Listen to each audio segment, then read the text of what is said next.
Right, here we are. Welcome, kia ora. I'm Simon Lauber, Chief Executive of the Early Childhood Council. Welcome to this webinar. I'm glad it seems to be working this time. This is a webinar intended for parents, but not just parents, also for other people interested in early childhood funding. So that could be teachers, it could be, grandparents, whānau, people who are thinking about having children, or just other people who are interested in this issue.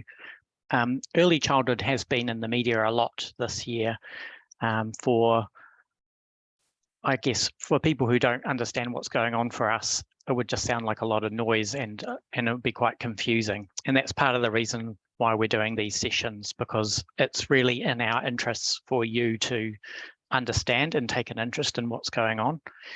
Because if you are interested in early childhood, either for yourself or for other people, that's really important, because early childhood sets the foundations for children to succeed later in life. It sets the foundations for them to engage well in schools as well. And some of these things are really at risk at the moment. Now, first, a little bit more about who we are. So the Early Childhood Council is New Zealand's largest incorporated society in the early childhood education sector. Our membership is diverse, just like the sector itself. Some of our members are responsible for multiple centres, so they may be a group of early childhood centres with similar names, or they may not have similar names, or they may be like single owner operators, and the owner could be a charity, the owner could be another incorporated society, or it could be a private owner. About 81% of our members are single owners with just one centre. So the majority of early childhood in New Zealand is all just this one, operator.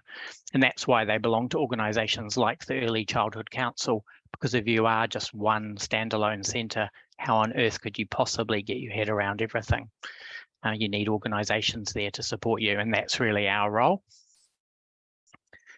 So we've got about 845 members. They have about 1,339 centres, and across those centres they have just under 10,000 staff, and of those 10,000, about 6,400 are qualified teachers, and these centres are responsible for nearly 75,000 children.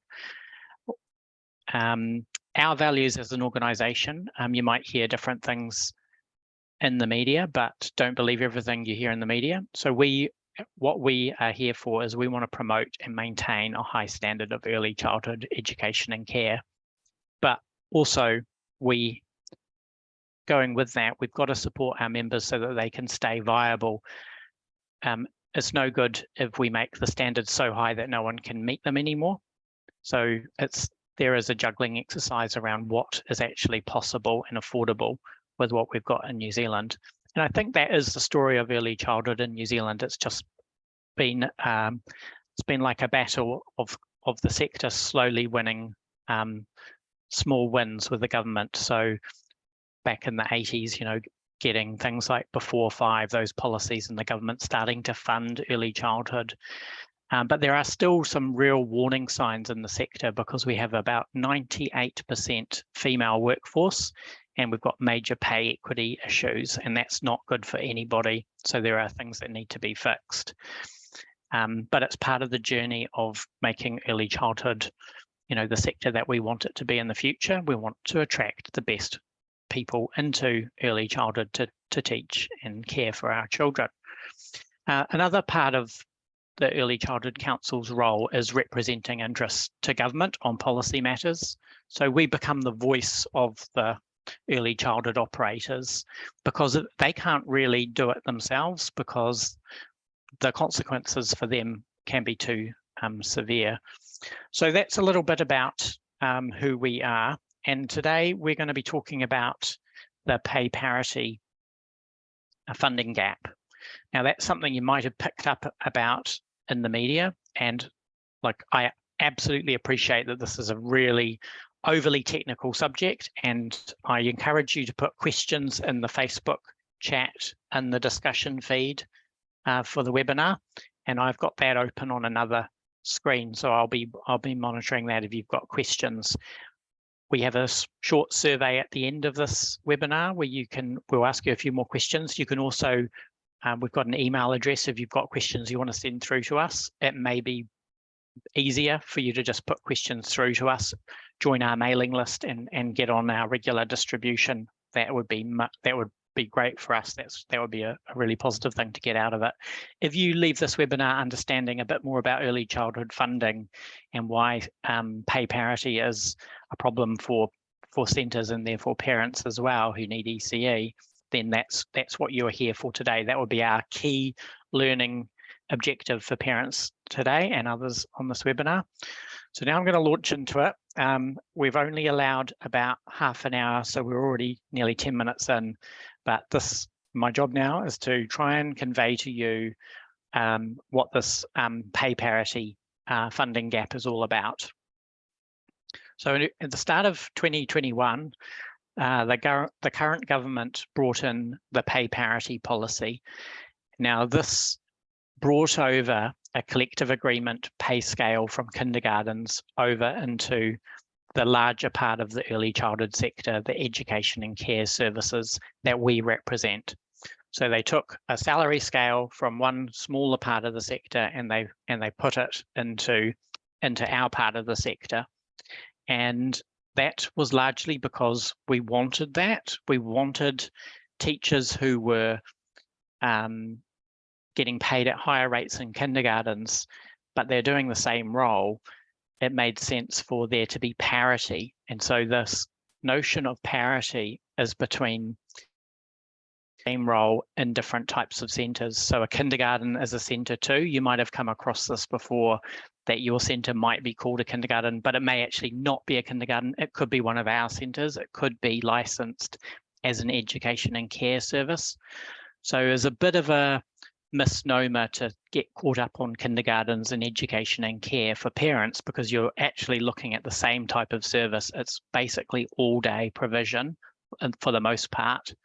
And so therefore, why wouldn't the teachers in these services be paid the same? So over comes the pay parity salary scale from the kindergartens over to us. And what we have to do, what our centres have to do, is they have to look through all of their teachers. Now, I'm not sure if my arrow comes up on your screen, but I'm currently pointing at that qualifications bubble. There are three bubbles that go into a salary assessment. One is the qualifications of the teacher, and that determines where they start on the pay scale. The next bubble is this recognised service, and that's how long they've been a teacher, and they must be, and that means a certificated teacher. So these things start getting added together, and as you add these bubbles together, the teachers move up the steps. So if you imagine you've just graduated from Teachers College and you've got a teaching degree, you'd be on step 1. But if you served as a teacher for a whole year, or 2,080 hours, which is the measure, you'd move up to step 2. That's pretty much the simple approach. But of course, teachers have, because of the way this was implemented, there've been like, if we do, and we've surveyed our members to find out how long teachers have been employed for. Some of them have been employed for 30 years. So they're right up there on the steps already, right from the start, right from that initial assessment. Small brief word about the third bubble, that previous relevant work experience. So that's meant to take into account that time before they became a certificated teacher. If they were doing a role that was relevant to the ECE teaching role, then half of that time could be counted towards their salary scale. And that's the end equation. So qualifications plus recognised service plus your previous relevant experience, and that equals what salary step you're on. And you're on that salary step until your recognised service clocks over another 2,080 hours. At that time, you immediately move up to the next step. So the system, there's a simplicity to the system, which is kind of good. I think one word of kind of caution with the system is it's a very tenure-based system, and it doesn't. We weren't actually consulted before this scale was put into education and care services. If we were consulted, we would probably have asked for a bit more flexibility, because a purely tenure-based system doesn't recognise some of the other skills that the best teachers have, and unfortunately, you can't really operate outside the system. This pay scale replaces everything that employers were doing before, so you can't kind of mix and match. You've got to make sure you comply with this or exceed it. You could exceed it, but practically that would be a bit crazy to do, because you wouldn't be funded for anything you exceeded, and then the teachers would change services and they wouldn't be entitled to it anymore. It would be a real mess. Okay, so hopefully this is the basics of pay parity. And I may need to come back to this slide to go back to show you the salary levels again, but let's just move on. Okay, so how this plays out in a particular service. So if you are a parent now and you've got children in an early childhood service, we're only talking about education and care centres here. If you have children in a kohanga reo or a play centre, or it's home-based care, this session doesn't apply to you. This is only for families where you've got children in an education and care service. That is about 70% of all the ECE in New Zealand, so there's a good chance that you do. But if you're in a kindergarten or something else, there are different things that apply. So there's lots of different service types. Okay, so coming back to the education and care service, this example one which we prepared on the slide, Happy Kids Early Learning Centre. So it's a very small centre. See, it doesn't have many children, 6 children under 2, 7 children over 2, 12 children who are over 3 getting 20 hours, and 3 are getting doing more hours on top of the 20 hours. Now, the reason why we talk about the ages of the children is, and I'll get to this in a bit more detail in the next slide, is that every age of the child starts to become relevant for funding, because the funding rates change when the children's ages change. And that's something you've got to kind of keep up with if you're a centre operator. The next thing to mention is the funding band. So you might remember from a few years ago, there was talk about the 100% qualified teacher policy. So that was a policy Labor brought in about 2007, and that was trying to encourage services to employ 100% of their regulated teachers would need to be qualified and certificated teachers. And so the idea the government was trying to do was to put money there for centres to claim if they employed qualified teachers. So the government's idea was they wanted more qualified teachers with children. And the best funding rate, which we call the premium funding rate, was for 100% qualified teachers. And that meant that for every funded hour, you had all of the minimum required teachers would be at 100%.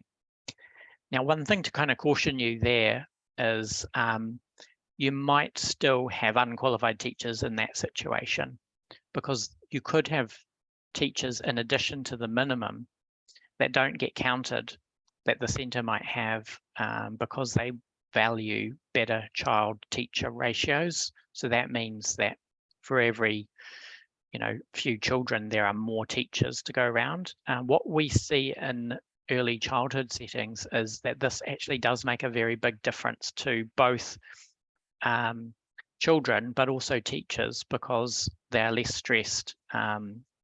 It's a more quality. It tends to be a better kind of setup. Easier for supervision. Some of these stress levels go down. The job becomes easier. So anyway, back to this example. Thinking again about pay parity. So Happy Kids. This is a made-up example, but we've got lots of data on this. We don't really need to make it up, but it's important that we keep specific centres out of this. So Teacher A, I won't do all of these individually, but Teacher A here has an ECE teaching qualification. She's got 20 years of teaching experience, and she was currently paid at $31 an hour. But when pay parity comes in, that salary scale I showed you on the previous slide, the employer has to do a salary assessment for her, and the employer has to make sure they take into account the 3 bubbles I talked about. So that was qualifications, recognized service, and then that previous relevant work experience. So teacher A there, as you can see from our slide, she would be assessed at being step 10 under the extended pay parity policy.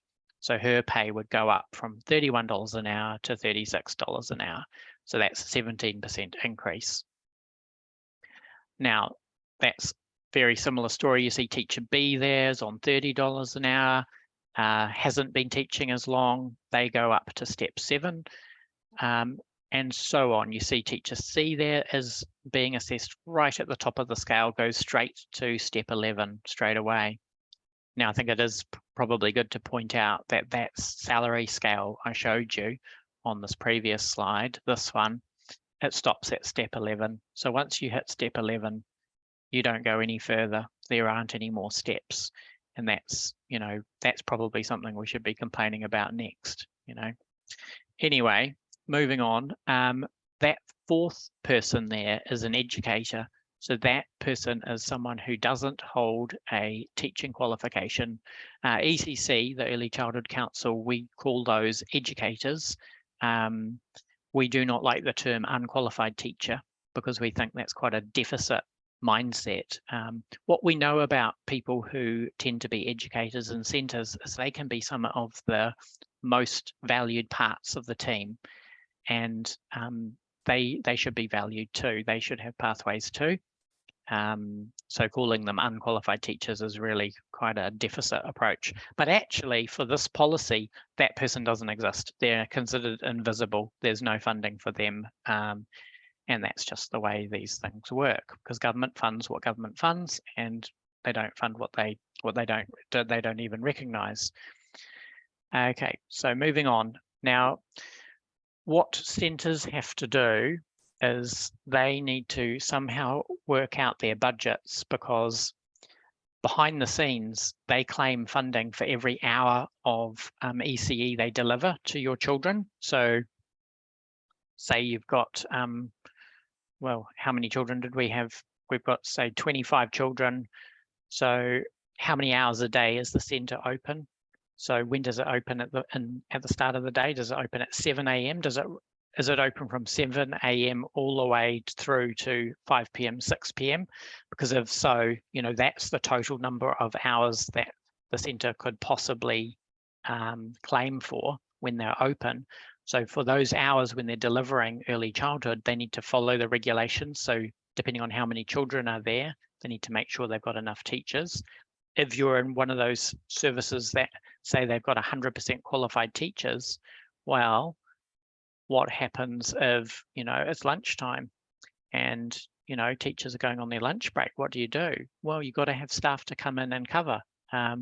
If your number of children changes, say it increases more, like you get children coming in who you're not expecting, you're in a real bind. If you slip down from that 100% funding band, this is what actually happens. You see in this table, we've got the funding rates. So that premium funding rate is the 20 hours ECE rate, and you see it's the highest rates there are. So the base rates are what people can claim if they don't do pay parity. If they don't do pay parity, they don't have to follow the policy at all, but there aren't many of those services left. Most have opted into pay parity in some shape or form.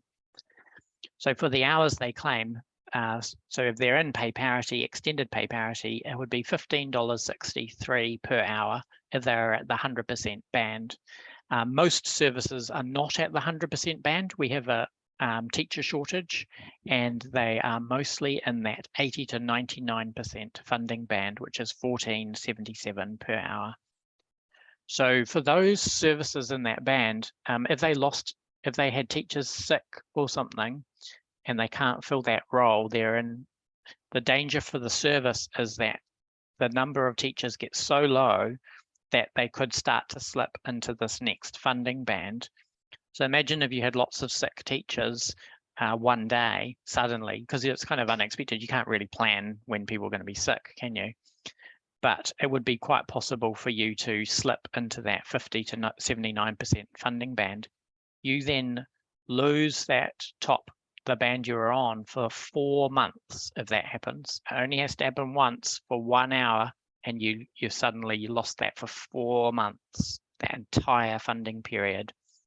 So it's a bit of a nightmare. If you're a centre operator, you've got a teacher shortage, you've got things like pay parity, and you've got these regulations to deal with.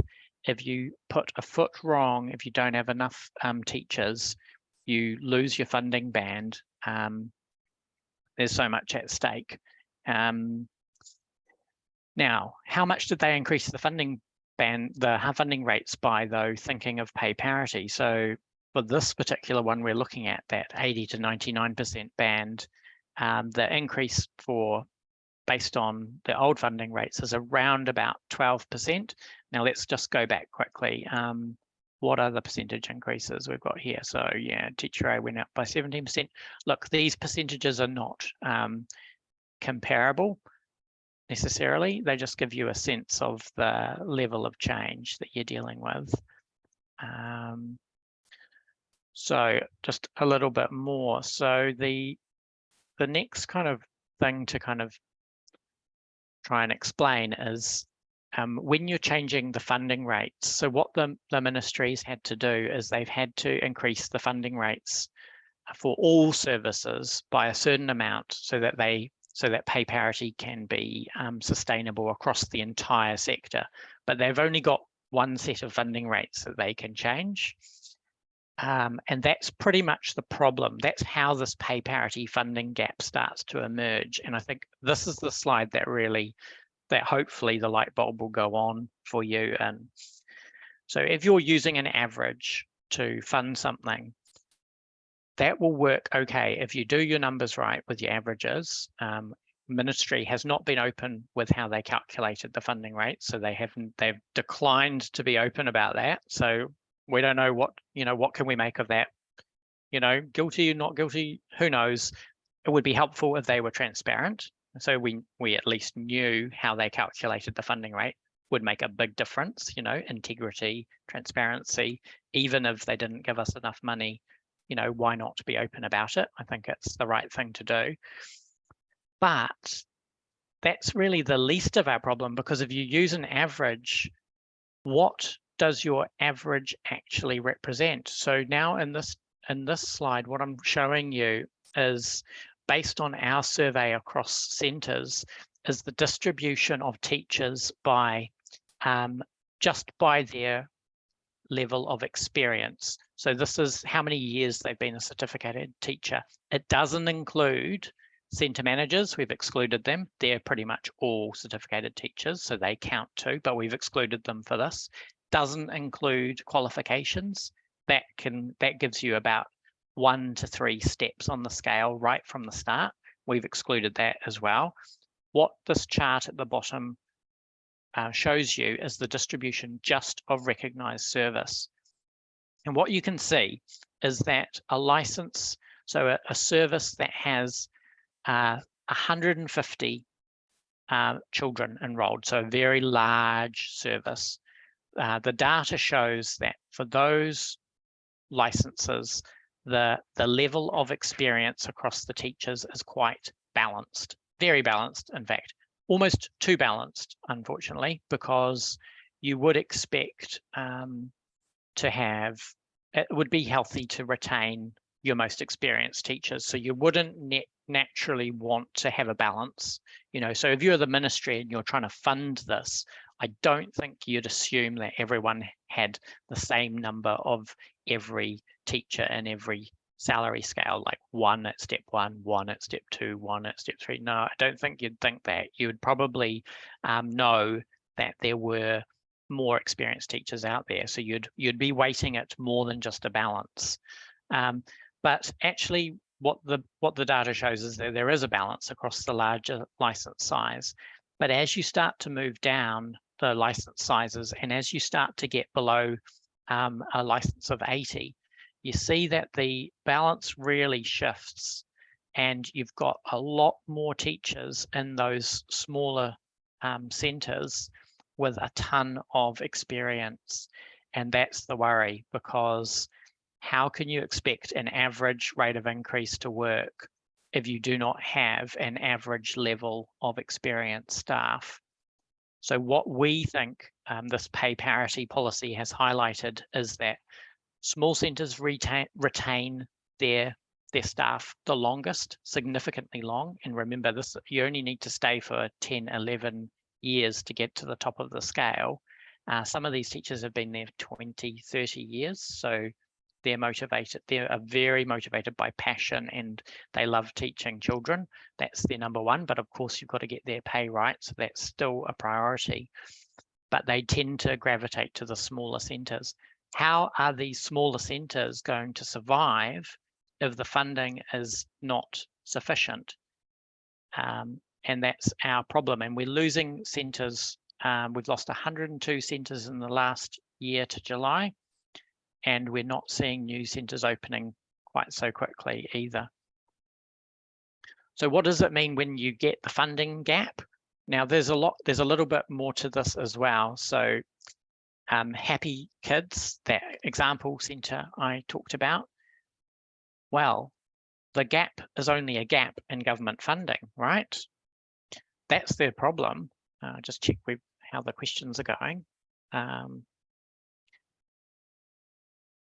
So you don't have to fund everything from your government funding stream. You could also charge parents. And so that's exactly what services are doing. So you would have seen your fees going up in the last year or so. Pay parity came in October 2021. That's when services started to have to adjust. And there have been a raft of fee increases since then. But even that is not necessarily enough, because for many centres, increasing fees is not a viable option. Parents can't afford to pay. So then you're really faced with, what can you cut out? And if you can't cut enough out, then Happy Kids is going to have to shut down and close. And that's what we're worried about, because we know that these services are going to predominantly be the services where teachers want to go and work, where they have loyally worked for many, many years and want to stay. Those are the services that will fail under this policy. So one thing you can take away from this session is, if you are faced with fee increases because of pay parity, I think it's good to know that you can actually help your centre by paying more. I think where the Early Childhood Council is at on this one, though, is, should parents of young children be the ones that have to pay for this? Should it not be a cost borne more by government? Remember the timing. We do have a teacher shortage in New Zealand. We've had that before COVID. We've got the cost of living crisis. Do parents right now really need to be paying more for their childcare and their early childhood education? In terms of timing, if the economy was booming and people could afford it, maybe this wouldn't be such a big deal. But timing-wise, this is pretty awful. And that's why we want you to know, because government deciding not to pay for this properly is having an impact on parents. And where you can't prop up your centre, the centres will close. Okay, so you'll miss out, but not just you, other families in the future will miss out, and there's no easy solution to get those services back. Okay, I think I'm done there. I hope that's kind of lecture over. This is where you can go to get some more information. We'll post this presentation on our website, so you can have a read and follow the links. I do have I'm going to put some of these links into the chat, into the discussion chat on Facebook. I encourage you to read the Early Childhood Council's submission to the government on the pay parity funding review. There's actually quite a lot you can read, but hopefully Yes, hopefully I haven't overwhelmed you. I know this is a really complicated subject matter. Do please complete the survey. Now, I do have a couple of questions that I need to answer to.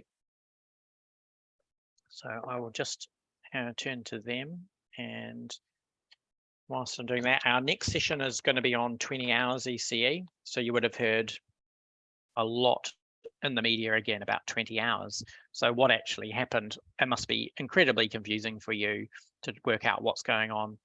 Basically, 20 hours for 2-year-olds has been committed to by the Labor government. So they need to be re-elected for that policy to come in March next year. But the Labor government have said that they won't be introducing the conditions around 20 hours that require parents to, well, require services to give parents just the 20 hours, because there was a backlash from the early childhood sector on this policy change. But I'll leave that for next time, because that's another story. Meanwhile, let's have a look at questions. So, and do put questions in the chat. I can see the chat. Can I actually see the chat? Well, there aren't any questions in there that I can see.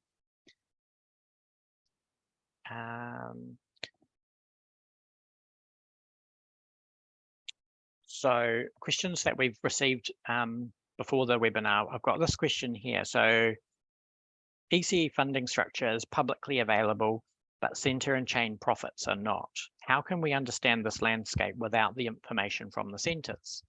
Contrary to your email, government information on funding is in the public realm, but childcare centre profits are not.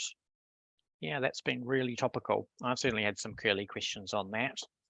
I think our response on that one would be to remind people that the way early childhood is set up in New Zealand is it's not delivered by government. Government regulates the standard of what the services are, and government has a role as a funder. So they provide a lot of the funding to make early childhood accessible to parents. However, it's effectively a competitive market. So if a centre springs up next to another centre, it could absorb the enrolments from the other centre, and the original centre could go out of business. So there is the underlying kind of drivers to early childhood is competition. So the services that have the lowest fees or the best quality services, well, any distinction really. So they will distinguish themselves on particular selling points.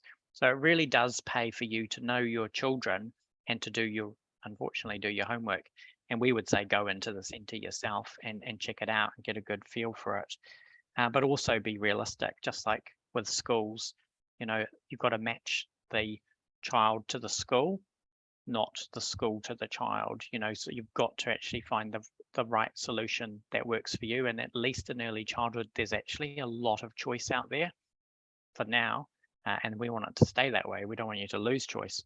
So back to the profits issue. When you have early childhood being provided by private businesses, unless you have a policy of requiring everyone to reveal their profits, you can't expect people to be revealing profits because it's commercially sensitive information. It's part of their edge. You cannot have that happen. If you were going to do it, you need to make it very fair across the board. And we'd say, well, what would be your objective for doing that? Because you could actually mean that could be the end of that type of provision entirely in New Zealand. And, maybe that's what you want to do, but is it really what you want to do? Are they, do parents value those services?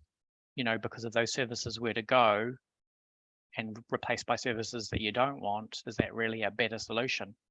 So that's our kind of response for now on the profit question. Next question. I'm keen to find out if there's any support I can have for summer's daycare fees.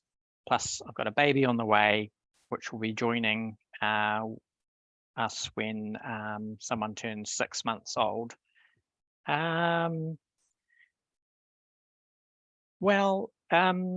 If you've checked like the childcare subsidy, so there's targeted funding too. So there's the universal funding that the Ministry of Education provides, but there's also targeted funding for families which is effectively means tested. I think it was October last year. I think it was when Jacinda Ardern was still Prime Minister, and the Labour Party announced quite a big expansion to the childcare subsidy rules. They changed the thresholds, so a lot more families qualified. So I'd encourage you to see if you might qualify, because you might find that you do, and that would be quite a good assistance for your childcare fees. So basically MSD would contribute towards some of the costs. And I'm afraid to say, look, there aren't really a lot of other options. Like, fees are going up. There's not a lot of support out there for parents right now that you wouldn't already know about. Yeah, sorry. Next question. Do we need to change session? This is from a centre, I think. Do we need to change session times in order to adapt to 23 hours? Will centres have to raise penalties for late pickups to remain viable? Will 23 hours push out more experienced teachers as centres look to cut costs for viability? Is there an operating model which will allow centres to maintain 100% ratio of qualified teachers on the floor? Gosh, that's a lot of questions all rolled into one.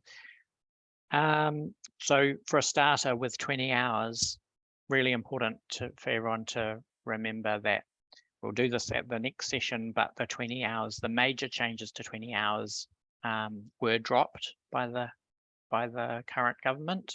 So they decided not to proceed with the changes that would have made 20 hours not viable for many services anymore. So I think that's probably the big takeaway, is if you maybe read the Minister Luxton's press release on it from, I think it was the 19th of June, and drop us a line at ECC. So I'll put the email contact details in the discussion on the event in a minute, but drop us a line and find out some more, or tune in for the next webinar. Okay, next question, and I think this is a question from someone who watched the recording. So there is a longer version of this webinar, but we've cut it right down for this session. The question is, how frequent does the ECE funding review take place? And the answer to that is, we get a lot of reviews done, but not a lot of changes happen.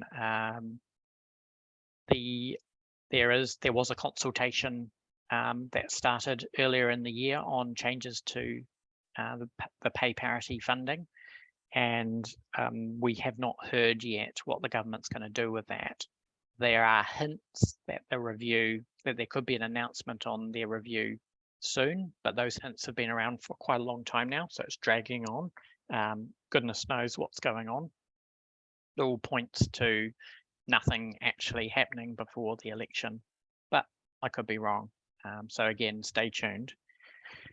Okay, last question on my list. Will 2-year-old hours still happen with a change of government? Can't answer that one. That's a question you need to ask the other parties. So if there's a change of government and Labour are not in the next government, then you'd need that new government to decide what to do with the announcement that Labour made at Budget Day. So they made an announcement for something that will happen in the future. So it is possible for an incoming government to change that. And if you have been reading the National Party press releases, you'll see that from their point of view, Labour's announcement was a flop, and they think they have a better policy for parents. And National's policy was the childcare rebate. So that was a tax rebate instead, and it was by family. And if you do the numbers, the level of saving for a family is less under that national policy than it would be under this Labour one. So, that's the mathematics of it. But then, does the 20 hours policy work? Yeah, well, it looks like it could do. So a hard call going into the election, some quite different offerings. I think we are done. I'm going to just start to wrap up there. I'll just check one last time for any questions on the Facebook feed. Okay, there are not any questions. So I hope you have enjoyed the webinar. It's gone on a bit longer than we expected. Yeah, please fill out the survey. I'll put the link in the discussion. Please take the time to fill that out. We'd really appreciate hearing from you, and please join our distribution list. So that's all, folks. Thanks for joining the Early Childhood Council tonight for this parent webinar. Have a good evening, everyone. Kia ora.